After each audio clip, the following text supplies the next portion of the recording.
Hetkel me asume Vau elamuskeskuses, mis avatakse oktoobri keskpaigas.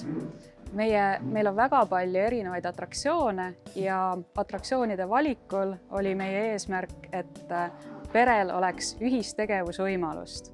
Nii väiksed kui suured saavad koos lõbutseda ja aega veeta.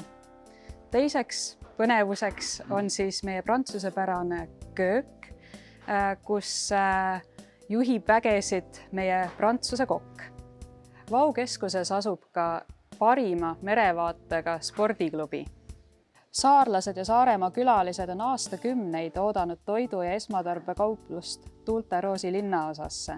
Selveri kodumaine kaubavalik ja uudne kontseptsioon on võetud soojalt vastu. Ootame kõiki Saaremaale külla Vau keskust külastama.